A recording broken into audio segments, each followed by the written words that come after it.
اما بعد، سورۃ الاحزاب میں دو الگ الگ موضوع بیان ہوئے ہیں۔ ایک تو غزوہ احزاب کا پس منظر بیان ہوا، اور دوسرے نبی کریم صلی اللہ علیہ وسلم کی گھریلو زندگی، آپ صلی اللہ علیہ وسلم کی ازواج مطہرات کو مخاطب کر کے پوری امت کی خواتین کو کچھ ہدایات دی گئی ہیں۔ دونوں موضوعات پر گفتگو آج ممکن نہیں ہے۔ ایک موضوع پر آج بات کروں گا اور انشاءاللہ غزوہ احزاب کل بیان کروں گا۔ حضور اکرم صلی اللہ علیہ وسلم آپ کی جب حضرت خدیجہ کے ساتھ شادی ہوئی، حضرت خدیجہ نے آپ صلی اللہ علیہ وسلم کو تحفے میں ایک غلام دیا جس کا نام ہے زید بن حارثہ رضی اللہ تعالی عنہ۔ یہ غلام تھے نہیں، اغوا کاروں نے ان کو اغوا کر کے منڈی میں غلام بنا کر بیچا تھا۔ مکے کے نہیں تھے، باہر کے علاقے کے تھے۔ مکے کی منڈی میں آ کر بکے تو حضرت خدیجہ نے ان کو خریدا اور پھر آپ صلی اللہ علیہ وسلم کو بطور تحفے کے پیش کیا۔ نبی کریم صلی اللہ علیہ وسلم نے حضرت زید کو آزاد فرمایا اور پھر ان کو اپنا بیٹا بنا لیا۔ پھر زید بن حارثہ کو دنیا زید بن محمد کہنے لگی۔ حضرت زید رضی اللہ تعالی عنہ جوان ہوئے، آپ صلی اللہ علیہ وسلم کی پھوپھی کی بیٹی ہیں حضرت زینب بنت جحش رضی اللہ تعالی عنہا، ان کا رشتہ نبی کریم صلی اللہ علیہ وسلم نے مانگا۔ حضرت زینب کو بھی اعتراض تھا اور آپ کے بھائی حضرت عبداللہ کو بھی اعتراض تھا کہ ہم قریش کے لوگ ہیں، سردار گھرانے کے لوگ ہیں، ایک ایسا نوجوان جس پر غلامی کا دھبہ لگ چکا ہے، اس کے ساتھ ہمارا نکاح، ہمارا جوڑ نہیں بنتا۔ اللہ تعالیٰ نے یہاں پر آیت نازل فرمائی ہے سورت میں، کوئی بھی مومن مرد ہو یا مومنہ عورت، جب اللہ کی طرف سے حکم آ جائے تو پھر اپنی حجتیں پیش نہیں کرنی، سر جھکا کر اللہ کے حکم کو مان لینا۔ جب یہ آیت مبارکہ نازل ہوئی تو حضرت زینب نے بھی اور حضرت عبداللہ نے بھی اس رشتے کو قبول کیا۔ حضرت زید کے ساتھ حضرت زینب کا نکاح ہو گیا، لیکن وہ ایک طرف شرافت، اعلیٰ خاندان، اور دوسری طرف غلامی کا دھبہ نبھا نہیں ہو سکا۔ اکثر آپس میں تو میں ہوتی۔ حضرت زید نبی کریم صلی اللہ علیہ وسلم کی خدمت میں حاضر ہو کر عرض کرتے، یا رسول اللہ میں زینب کو طلاق دیتا ہوں۔ آپ صلی اللہ علیہ وسلم ان کو تسلی دیتے، سمجھاتے، منع فرماتے۔ حضور اکرم صلی اللہ علیہ وسلم کے اعلان نبوت سے پہلے کا زمانہ، جو زمانہ جاہلیت کہلاتا ہے، اس زمانے میں منہ بولے بیٹے کو وہی حقوق حاصل ہوتے تھے جو حقیقی بیٹے کو حاصل ہوتے تھے، اور یہ ایک رسم تھی۔ اللہ یہ رسم بھی توڑوانا چاہتے تھے۔ ظاہر ہے کہ انسان تو ظاہر کو دیکھ رہا ہوتا ہے، پس پردہ حکمتیں اللہ کی کیا ہیں یہ تو اللہ ہی جانتے ہیں۔ بالآخر حضرت زید نے حضرت زینب کو طلاق دے دی۔ ایک تو ان کو یہ رشتہ منظور نہیں تھا، اللہ کے حکم کے سامنے سر جھکا کر وہ مان گئیں، اب ان پر طلاق کا داغ بھی لگ گیا۔ تو حضرت زینب کی دل جوئی اسی میں ہو سکتی تھی کہ ان کا نکاح اللہ کے نبی صلی اللہ علیہ وسلم سے ہو جائے، لیکن کرے کون؟ وہ تو منہ بولے بیٹے کو حقیقی بیٹا سمجھتے تھے، اور جس طرح حقیقی بیٹے کی بیوی جو بہو ہے اپنے سسر کی، وہ سسر کے نکاح میں نہیں آ سکتی، اسی طرح وہ منہ بولے بیٹے کے بارے میں بھی یہی سمجھتے تھے۔ حضور اکرم صلی اللہ علیہ وسلم نے ہو سکتا ہے اللہ تعالیٰ سے یہ عرض کیا ہو کہ یا اللہ، میں تو پہلے ہی الزامات کی زد میں ہوں، لوگ باتیں کرتے ہیں، اگر میں نے زید کی مطلقہ سے نکاح کر لیا تو لوگ تو میرے اوپر بہت زیادہ باتیں کریں گے، الزامات ہوں گے، طعنے ہوں گے، اور اللہ تعالیٰ یہ رسم توڑوانا چاہتے تھے کہ حقیقی بیٹے کے احکامات اور ہیں اور منہ بولے بیٹے کے احکامات اور ہیں۔ تو حضور نے عرض کیا ہوگا کہ یا اللہ، اگر یہ رسم توڑوانی ہی ہے تو کسی اور سے توڑوا لے، اور اللہ نے فرمایا ہوگا کہ رسمیں ہم توڑواتے ہیں نبیوں سے۔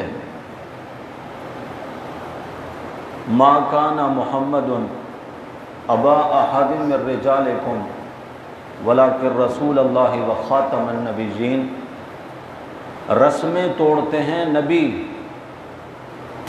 اور آپ کے بعد کوئی نبی ہے نہیں، تو اب تو یہ رسم ہم نے آپ سے ہی توڑوانی ہے۔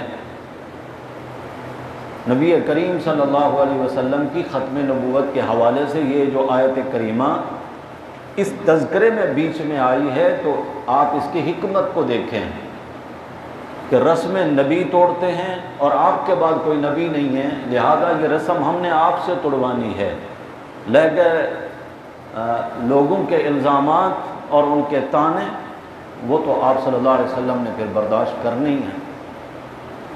اللہ تعالیٰ نے زوجناکہا فرما کر حضرت زینب کا نکاح میرے نبی صلی اللہ علیہ وسلم سے عرش کے اوپر سے کر دیا۔ زمین پر نبی کریم صلی اللہ علیہ وسلم کا نکاح حضرت زینب کے ساتھ نہیں ہوا۔ اللہ کہتے ہیں ہم نے آپ کا نکاح کر دیا۔ حضرت زینب فخر کے طور پر دیگر ازواج مطہرات سے کہا کرتی تھیں، میری خصوصیت ہے تم میں سے کسی کا نکاح اس کے والد نے پڑھایا، کسی کا اس کے ولی نے پڑھایا، میں وہ ہوں جس کا نکاح اللہ نے پڑھا۔ جب یہ نکاح ہوا تو حضور اکرم صلی اللہ علیہ وسلم پر باتیں کرنے والے لوگوں نے تو کوئی کمی نہیں چھوڑی، منافقین، مشرکین، یہود و نصارہ پیش تھے ان معاملات میں آپ صلی اللہ علیہ وسلم کو، جن لوگوں نے اپنا مقصد زندگی یہ بنایا تھا کہ کوئی موقع بھی مسلمانوں کے نبی کے ستانے کا ہمیں چھوڑنا نہیں چاہیے۔ یہاں پر ختم نبوت کے حوالے سے یہ جو آیت کریمہ آئی ہے، اللہ تعالیٰ نے ہمارے نبی صلی اللہ علیہ وسلم کو نبیوں کا خاتم بنایا ہے۔ ترمذی شریف میں حدیث ہے، حضور اکرم صلی اللہ علیہ وسلم نے فرمایا انا خاتم النبیین لا نبی بعدی۔ اس آیت کریمہ میں خاتم النبیین تک الفاظ تھے۔ قادیانی اس آیت مبارکہ پر اعتراض کرتے ہیں اور اس کی ایک توجیہ بیان کرتے ہیں کہ اس میں یہ تو نہیں ہے نا کہ میرے بعد کوئی نبی نہیں ہے، اور یہ جو خاتم کا لفظ ہے تو وہ کہتے ہیں خاتم کا معنی ہے مہر، آپ نبیوں کی مہر ہیں، یعنی جس پر آپ مہر لگا دیں وہ نبی ہے۔ اپنے معاملات میں آیات کو کھینچا تانی سے اپنی جانب کھینچ لینا یہ ہر باطل فرقہ کرتا ہے۔ آپ اس بات کو سمجھیے گا، قادیانی اس آیت سے مرزا قادیانی کی نبوت کو ثابت کرتے ہیں۔ وہ کہتے ہیں آپ نبیوں کی مہر، جس پہ آپ مہر لگا دیں وہ نبی ہیں، لہذا مرزا غلام احمد قادیانی پر محمد صلی اللہ علیہ وسلم نے مہر لگا دی ہے، اس لیے وہ نبی ہیں۔ تو ہم کہتے ہیں یہ مہر ابو بکر پہ بھی نہیں لگی، وہ عمر جس کے بارے میں نبی کریم صلی اللہ علیہ وسلم نے فرمایا تھا کہ لو کان بعدی نبی لکان عمر، میرے بعد نبی ہے کوئی نہیں، لیکن اگر کسی نے نبی بننا ہوتا تو عمر کے اندر وہ ساری خصوصیات موجود ہیں جو ایک نبی میں ہونی چاہیے۔ نبی ہوتا تو پھر عمر نبی ہوتا۔ یہ مہر عمر پہ بھی نہیں لگی، عثمان پہ بھی نہیں لگی، علی پر بھی نہیں لگی، دیگر صحابہ کرام پر نہیں لگی۔ یہ مہر لگی بھی ہے تو ایک آنکھ سے کانے غلام احمد قادیانی پہ لگی ہے۔ دنیا کے اصول میں تو ٹریفک پولیس والے ایک لائٹ والی گاڑی کا بھی چالان کر دیتے ہیں، اس کو نہیں چھوڑتے۔ یہ نبوت کی شاہراہ اور روڈ پر ایک آنکھ والا نبی کیسے چلے گا؟ نبی کی کوئی خصوصیات بھی ہوتی ہیں یا نہیں؟ تو ہم کہتے ہیں کہ ہم قرآن کو ماننے والے ہیں، اللہ کے نبی صلی اللہ علیہ وسلم کی تشریح کے مطابق، اپنی مرضی سے نہیں۔ قرآن نے خاتم النبیین تک بات روکی تھی، اللہ کے نبی صلی اللہ علیہ وسلم نے آگے پوری فرما دی کہ لا نبی بعدی، میں آخری نبی ہوں اور میرے بعد کوئی نبی نہیں ہے، نہ جھوٹا نہ سچا، نہ ذلی نہ بروزی نہ حکمی، یہ سارے نام رکھے ہیں قادیانیوں نے۔ کوئی نبی نہیں۔ عیسیٰ علیہ السلام بھی آئیں گے قرب قیامت، ابھی وہ زندہ آسمانوں پر موجود ہیں، آ کر وہ اپنی نبوت کا پرچار نہیں کریں گے، لا الہ الا اللہ محمد الرسول اللہ کا پرچار ہوگا۔ اللہ کے کاغذات میں وہ نبی ہیں، مگر دنیا میں آ کر وہ اپنی نبوت کا پرچار نہیں کریں گے۔ آخری نبی محمد الرسول اللہ صلی اللہ علیہ وسلم کی نبوت کا پرچار ہوگا۔ یہاں پر اللہ فرما رہے ہیں کہ میرے محمد صلی اللہ علیہ وسلم کسی مرد کے باپ نہیں ہیں۔ ما کان محمد ابا احد من رجالکم، رجال اس مرد کو کہتے ہیں جو بالغ ہو جائے، یہ رجال کہلاتا ہے۔ عربی بڑی وسعت والی زبان ہے، اس میں ہر بات کا ایک ہی مفہوم نہیں ہوتا۔ چاند جب طلوع ہوتا ہے تو عربی اس کو ہلال کہتی ہے، ہلال، رویت ہلال کمیٹی، اور یہی چاند جب عروج پہ پہنچتا ہے 14ویں تک، پھر یہ عربی اس کو بدر کہتی ہے۔ یہی چاند جب اپنی طوالت کی جانب آگے جاتا ہے تو یہی عربی اس کو قمر کہتی ہے۔ ہر حال میں وہ چاند نہیں ہے۔ یہ تو اردو ہے نا کہ وہ پہلی کا ہے تب بھی چاند ہے، 14ویں کا ہے تب بھی چاند ہے، 29 کا ہے تب بھی چاند ہے۔ عربی ایسی زبان نہیں ہے۔ رجال اس کو کہا جا رہا ہے کہ جو جوانی چڑھے، نبی کریم صلی اللہ علیہ وسلم کا کوئی بھی بیٹا جوانی کی عمر تک پہنچا ہی نہیں ہے۔ آپ صلی اللہ علیہ وسلم کے سارے لڑکوں کے انتقال بچپن میں ہو گئے، اس لیے اللہ تعالیٰ فرما رہے ہیں میرے محمد صلی اللہ علیہ وسلم کسی مرد کے باپ نہیں ہیں۔ مطلب کیا کہ نبوت میں ایسا پہلے چلتا رہا ہے کہ ایک نبی کا بیٹا بھی نبی بنا۔ ابراہیم علیہ السلام کے بیٹے اسحاق نبی، پھر حضرت اسحاق کے بیٹے یعقوب نبی، پھر حضرت یعقوب کے بیٹے یوسف نبی، اسی طرح حضرت زکریا کے بیٹے یحییٰ نبی۔ تو نبی کے بیٹے نبی بنتے رہے ہیں۔ کہیں ایسا نہ ہو کہ میرے محمد صلی اللہ علیہ وسلم کا بیٹا ہو اور میرے نبی کے بعد تو ختم نبوت کا سلسلہ ختم ہو گیا، کوئی میرے نبی کے بیٹے کو نبی نہ کہہ دے۔ اللہ نے میرے نبی کے کسی بیٹے کو جوانی کی عمر تک نہیں جانے دیا، پہلے ہی ان کو اس دنیا سے لے لیا کہ میرے نبی کی ختم نبوت پر آنچ نہ آنے پائے۔ یاد رکھیے ختم نبوت یہ ہمارے نبی صلی اللہ علیہ وسلم کے مبارک سر کا تاج ہے۔ جھوٹے نبوت کے دعوے دار میرے نبی صلی اللہ علیہ وسلم کا یہ تاج چھیننا چاہتے ہیں۔ ہے کوئی مسلمان جو اس بات کو برداشت کر سکے؟ ہمارا ایمان ہے اللہ جس طرح ربوبیت میں وحدہ لا شریک ہے، اس طرح جب محمد صلی اللہ علیہ وسلم نے نبوت کا اعلان فرمایا تو اب نبوت میں محمد الرسول اللہ وحدہ لا شریک ہیں۔ میرے نبی صلی اللہ علیہ وسلم کی نبوت میں کوئی شریک نہیں۔ جب آپ نے اعلان فرما دیا اب قیامت تک نبوت اور رسالت چلے گی تو ہمارے نبی صلی اللہ علیہ وسلم کی چلے گی۔ ہر ایرے غیرے نتھو خیرے کو اللہ نبی نہیں بناتے، نبیوں کی شان ہے، ان کی خصوصیات ہیں۔ میرے نبی صلی اللہ علیہ وسلم کو اللہ نے کتنی خصوصیات سے نوازا۔ جن راستوں میں گزرتے ہیں پتھر آپ سے کلام کرتے ہیں، درخت آپ کو جھک کر سلام کرتے ہیں۔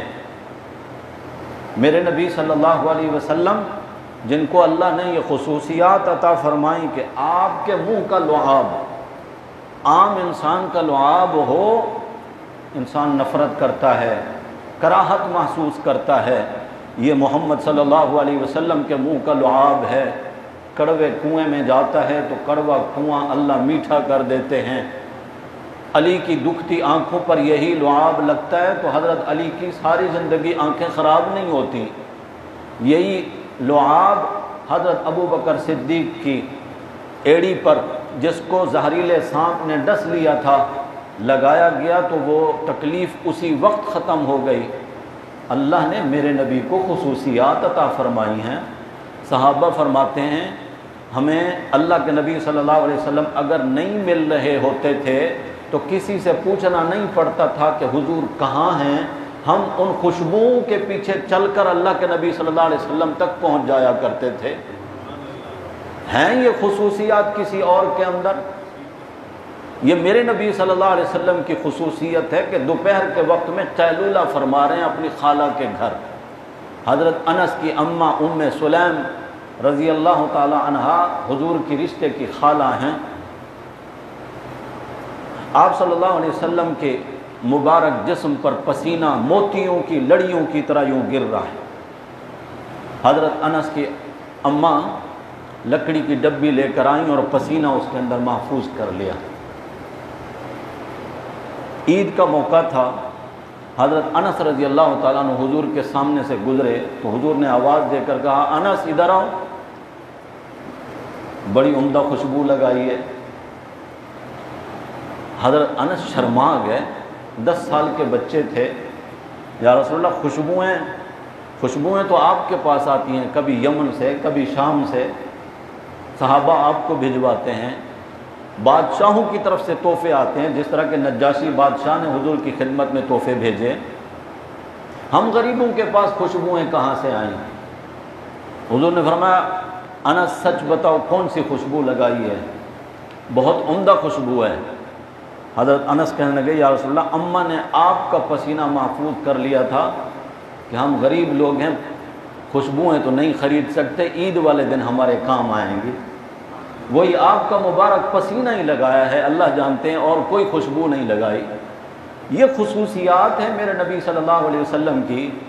ایک جھوٹا مدعی نبوت میرے نبی کے زمانے میں بھی آیا، جو حضور کی خدمت میں بھی آیا، کلمہ بھی پڑھا، پھر اپنے علاقے میں جا کر اس نے لوگوں کا اپنے ارد گرد ایک حلقہ بنا لیا اور پھر حضور کے پاس پیغام بھجوا دیا کہ ایسا کرتے ہیں یا تو آپ اپنے بعد میرے بارے میں لکھ دیں کہ میں نبی ہوں گا، یا پھر ایسا کرتے ہیں کہ اس علاقے کے آپ نبی ہیں تو یہاں کا میں نبی ہوں۔ جو پیغام لے کر آنے والا تھے ان کو میرے نبی صلی اللہ علیہ وسلم نے فرمایا اگر اصول کے طور پر قاصد کو قتل کرنا جائز ہوتا تو تم یہاں سے زندہ واپس نہ جاتے، میں تمہیں قتل کرا دیتا۔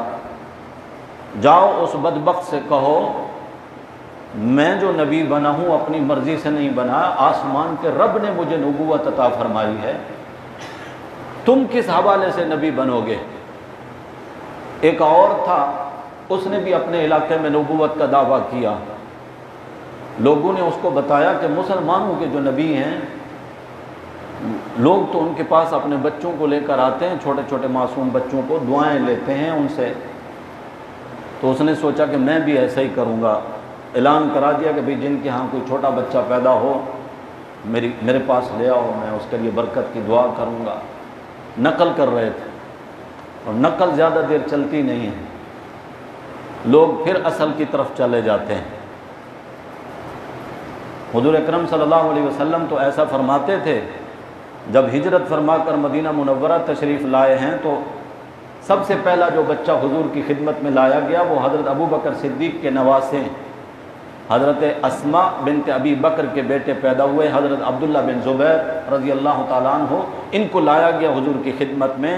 نبی کریم صلی اللہ علیہ وسلم نے ان کا نام عبداللہ رکھا، اور اپنا لعاب مبارک ان کے منہ میں گھٹی کے طور پر جو پہلی غذا ان کے پیٹ میں گئی وہ نبی کریم صلی اللہ علیہ وسلم کا مبارک لعاب تھا۔ تو اس جھوٹے نبی کو جب یہ باتیں بتائیں گی تو اس نے بلایا، لوگ لے آئے اپنے بچوں کو جو اس کے ماننے والے تھے، اس نے بھی اپنا لعاب ان کے منہ میں ڈالا۔ اللہ کی قدرت، جس کے منہ میں اس نے لعاب ڈالا وہ سارے بچے گونگے ہو گئے، سر پہ جہاں جہاں اس نے ہاتھ پھیرے سارے گنجے۔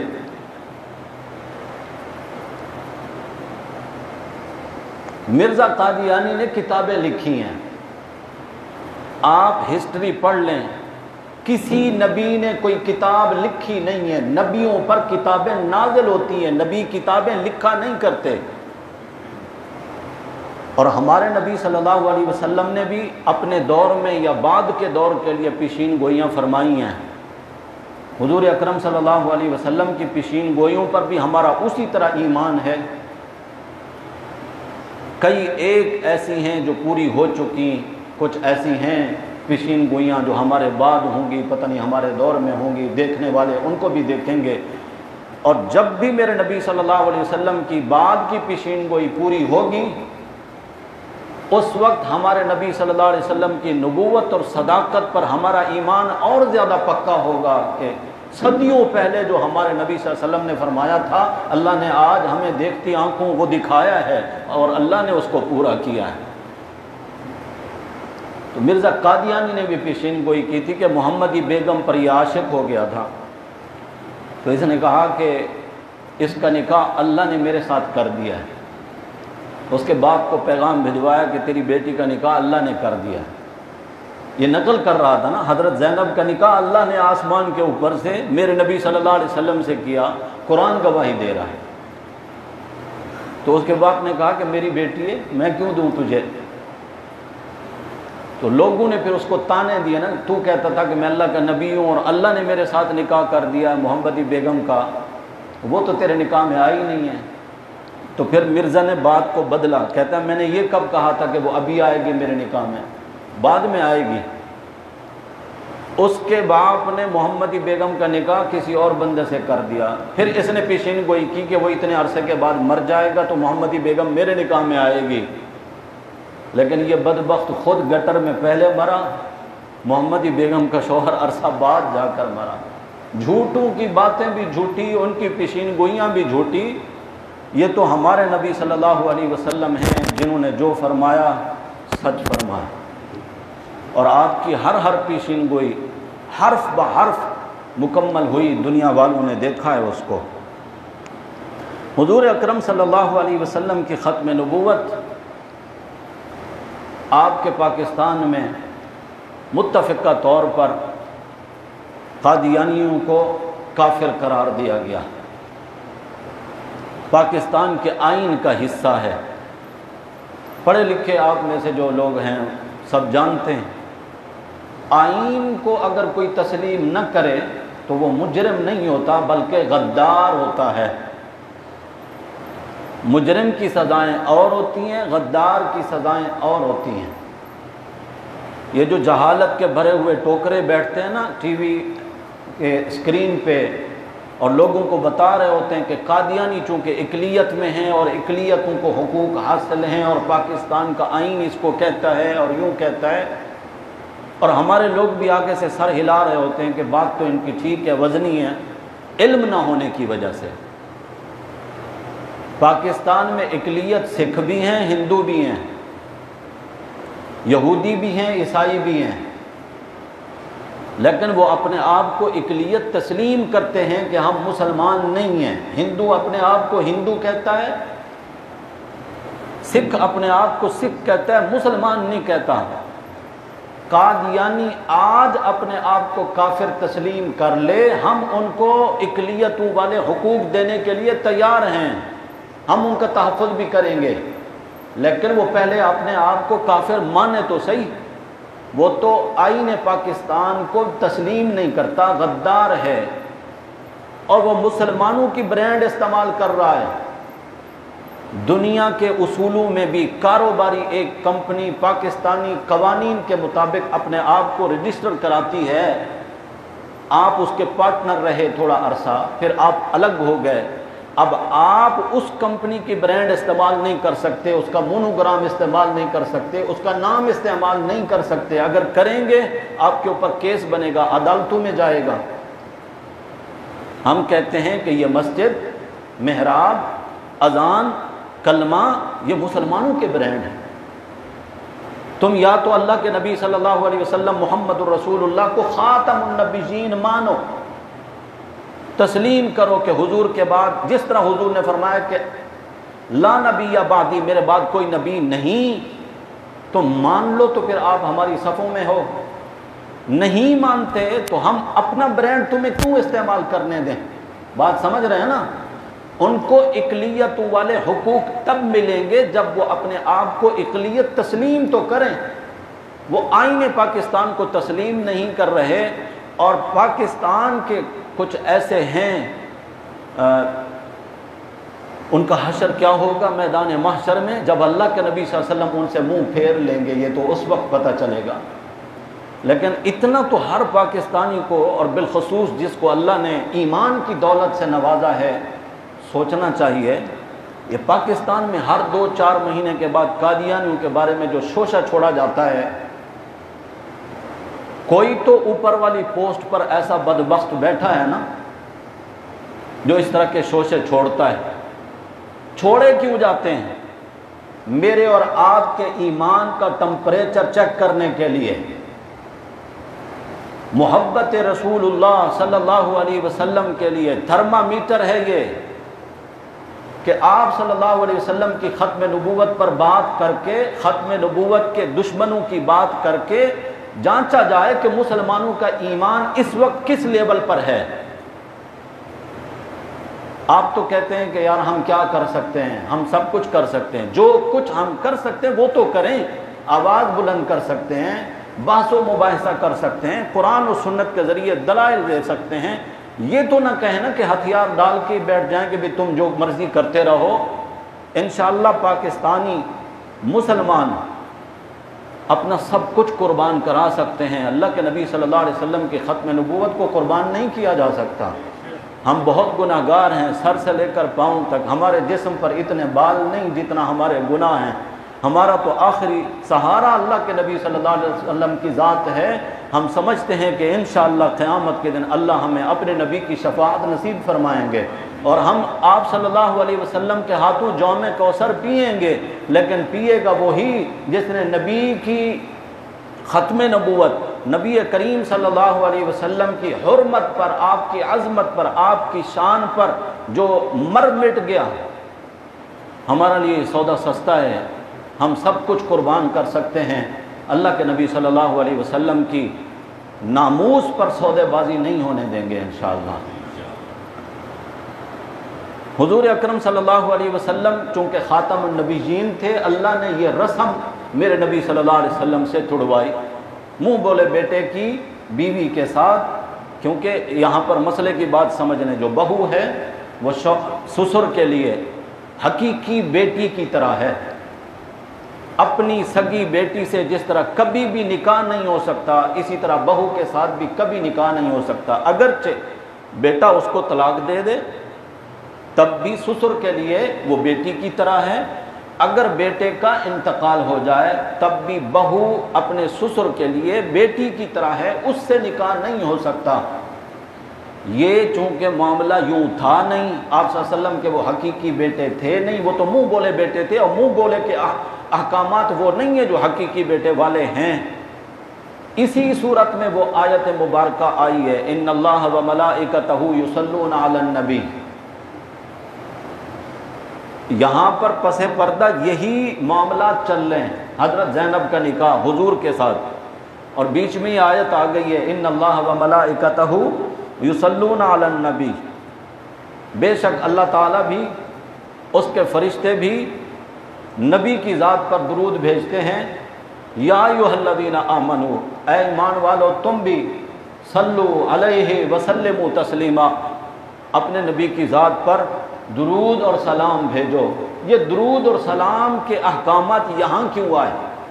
تو اس کو سمجھیے گا، درود سلام دراصل یہ شاباش ہے، یوں نہیں ہے کہ اللہ بھی ہماری طرح اللہم صلی علی محمد پڑھتے ہیں اور فرشتے بھی اللہم صلی علی محمد پڑھتے ہیں، یہ معنی نہیں ہے۔ معنی یہ ہے کہ اللہ بھی شاباش دیتے ہیں محمد صلی اللہ علیہ وسلم کو فرشتوں کی مجلس میں، اور فرشتے بھی شاباش دیتے ہیں محمد صلی اللہ علیہ وسلم کی ذات پر۔ کس بات پر شاباش؟ شاباش تو کسی بڑے کام کے کرنے پر دی جاتی ہے نا، یہ اتنی بڑی رسم جو اللہ کے نبی صلی اللہ علیہ وسلم نے توڑی، اور آپ صلی اللہ علیہ وسلم نے لوگوں کے طعنے سنے، ان کی بکواسات کو برداشت کیا۔ ان اللہ و ملائکتہ، اللہ کہتے ہیں شاباش میرے پیغمبر، آپ نے رسم توڑی ہے، لوگوں کی باتوں کی پرواہ نہیں کی، آپ کو شاباش، فرشتے بھی شاباش دیتے ہیں۔ اب ہمیں اللہ نے کہا کہ تم بھی شاباش دو، تو دنیا میں تو اصول یہ ہے کہ بڑے چھوٹوں کو شاباش دیتے ہیں، چھوٹے بڑوں کو شاباش نہیں دیتے۔ ہمارے نبی صلی اللہ علیہ وسلم صرف ہم سے بڑے نہیں، وہ تو ولیوں سے بھی بڑے، صحابہ سے بھی بڑے، نبیوں سے بھی بڑے، ہم چھوٹے لوگ ان کو کیسے شاباش دیں؟ تو ہمیں سکھایا گیا کہ تم یوں کہا کرو اللہم صلی علی، اے اللہ تو شاباش دے۔ ہماری تو جرأت اور مجال نہیں، نہ ہمارا مرتبہ اس لیول کا ہے، اے اللہ تو شاباش دے محمد صلی اللہ علیہ وسلم کو ہماری طرف سے بھی۔ یہاں پر دو جملے اللہ نے فرمائے ہیں، ایک ہے صلاۃ، ایک ہے سلام۔ صلاۃ کو ہم درود کہتے ہیں فارسی میں، اردو میں، اور سلام تو سبھی جانتے ہیں۔ سلام میں سب شریک ہیں، ہم ایک دوسرے کو سلام کرتے ہیں، حتیٰ کہ ہم اپنے قبرستانوں میں بھی جاتے ہیں تو وہاں بھی جا کر ہم سلام کرتے ہیں، اتحیات میں بھی ہم سلام کر رہے ہوتے ہیں۔ درود خاص ہے نبی کریم صلی اللہ علیہ وسلم کی ذات کے لیے، کوئی مسلمان دوسرے مسلمان پر درود نہیں بھیج سکتا۔ سلام تو ہم، کوئی ہمارا جا رہا ہو کسی اور علاقے کی طرف تو ہم اس کو کہتے ہیں یار فلاں بندے کو میرا سلام کہہ دینا، مگر درود نہیں بھیجا جا سکتا، درود حضور کے لیے خاص ہے۔ اس لیے صحابہ کرام آگے حضور کی خدمت میں، یا رسول اللہ سلام کا تو ہمیں پتہ ہے، ہم اتحیات میں بھی کہتے ہیں السلام علیکہ ایھا النبی ورحمۃ اللہ وبرکاتہ۔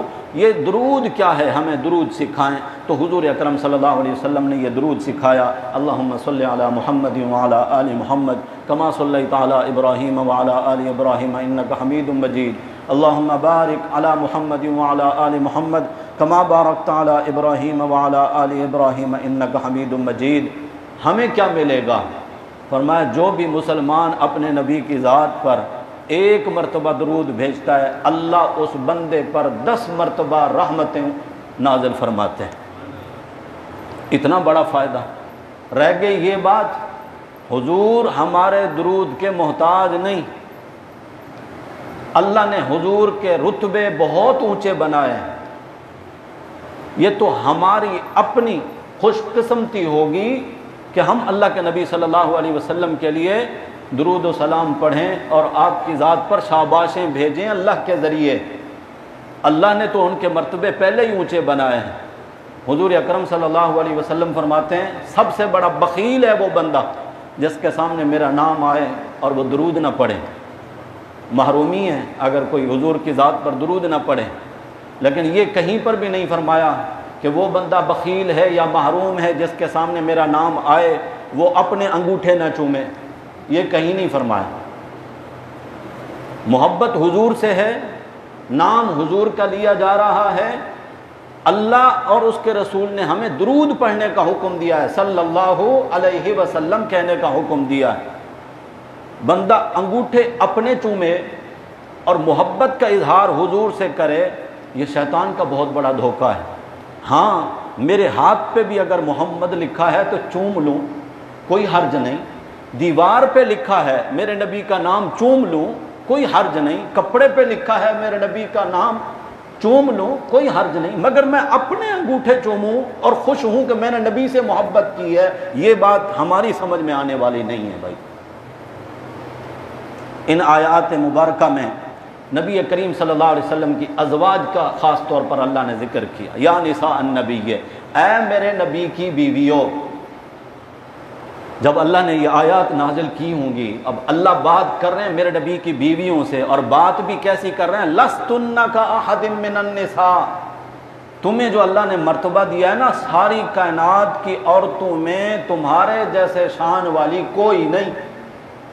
سبحان اللہ، میرے نبی کے بستر کی زینت، میرے نبی کا بستر بنانے والیاں، جن کی جھولی میں حضور سر رکھ کے آرام فرما رہے ہیں، اور اللہ کا فرشتہ وہی لے کر آتا ہے اور آتے ہی کہتا ہے کہ حضور عائشہ کو اللہ سلام کہہ رہے ہیں۔ یہ کوئی عام عورتیں تو نہیں ہیں، اس لیے اللہ کہہ رہے ہیں لستن کا احدن، احدن کا جملہ، کوئی ایک بھی نہیں ہے تمہارے جیسی۔ حالانکہ ساری کائنات کے لوگوں میں، عورتوں میں اگر ہم دیکھیں تو پہلے والے جو نبی گزرے ہیں ان کی مائیں بھی گزری ہیں، ان کی بہنیں بھی گزری ہیں، ان کی بیویاں بھی گزری ہیں، ان کی اولادیں بھی گزری ہیں، مگر اللہ کہتے ہیں ساری کائنات کی عورتوں میں تمہارے جیسی کوئی نہیں ہے۔ اتنا بڑا شان اور مرتبہ ہے، لیکن آگے اللہ تعالیٰ ان کو ہدایات دے رہے ہیں، کرنا فی بیوتکن، بلا وجہ گھر سے باہر نہیں نکلنا، لا تبرجنا تبرج الجاہلیت الاولی، زمانہ جاہلیت میں جس طرح عورتیں بناؤ سنگھار کر کے اپنے زیب و زینت کا اظہار باہر جا کے لوگوں کو دکھایا کرتی تھیں، ایسا نہیں کرنا۔ اگر کسی غیر محرم سے گفتگو کرنی پڑے، من وراء حجاب، فرمایا پردے کے پیچھے سے بات کرنی ہے۔ آواز کیسی ہو؟ اللہ کہتے ہیں لا تخضعن بالقول، یہ 22ویں پارے کا پہلا صفحہ ہے، ترجمے والے قرآن میں آپ دیکھ سکتے ہیں، ہدایات دی جا رہی ہیں۔ مخاطب تو ہیں اللہ کے نبی کی بیویاں، احکامات پوری امت کی مومنہ عورتوں کو دیے جا رہے ہیں۔ اور اسی صورت کے 5ویں رکوع میں پہلی آیت میں فرما دیا، یا ایھا النبی، اے میرے نبی، قل لازواجک وبناتک، آپ اپنی تمام بیویوں کو، ساری بیٹیوں کو، ونساء المؤمنین، اور ساری مومنہ عورتوں کو حکم دے دیں اگر گھر سے باہر نکلنا پڑے بحالت مجبوری، یدنین علیہن من جلابیبہن، جلابیب ایسی چادر کو کہتے ہیں جو سر سے لے کر پاؤں تک عورت کے جسم کو ڈھانپ دے۔ فرمایا اتنی بڑی چادر لے کر، نقاب کر کے، پردہ بنا کے، اپنے جسم کو چھپا کے، اول نمبر پہ تو وہی ہے کہ کرنا فی بیوتکن، گھر سے بلا ضرورت نکلنا نہیں۔ یہ کس معاشرے میں آیات اتر رہی ہیں؟ جس معاشرے میں حضور ہیں، صحابہ ہیں، صحابہ کے معاشرے میں امہات المؤمنین اور مومنہ عورتوں کو حکم دیا جا رہا ہے غیر محرم سے گفتگو کرتے ہوئے نرم لہجہ اختیار نہیں کرنا۔ گفتگو کرنی ہو تو پردے کے اندر سے کرنی ہے، بلا پردہ نہیں۔ یہ وراء حجاب کے الفاظ ہیں، وراء حجاب، ورا کہتے ہیں پردے کے پیچھے سے، پردے کے پیچھے سے بات کرنی ہے، اور لوچدار نرم لہجہ بھی نہ ہو، اور بلا وجہ گھر سے نکلنا نہیں، اور اگر نکلنا پڑے تو پھر بڑی چادر لے کر پردہ کر کے نکلنا ہے۔ یہ حکم اللہ نے دیا ہے یا مولویوں نے دیا ہے؟ جب بھی کبھی پردے کے اوپر بات آتی ہے تو سارا نزلہ مولویوں پہ کیوں گرتا ہے؟ کیوں کہتے ہیں مولوی سختی کرتے ہیں، مولوی پردے کے بارے میں کہتے ہیں، مولوی یوں کہتے ہیں؟ میں قرآن کی آیات بتا رہا ہوں، آپ بے شک ترجمہ گھروں میں جا کر دیکھیے گا،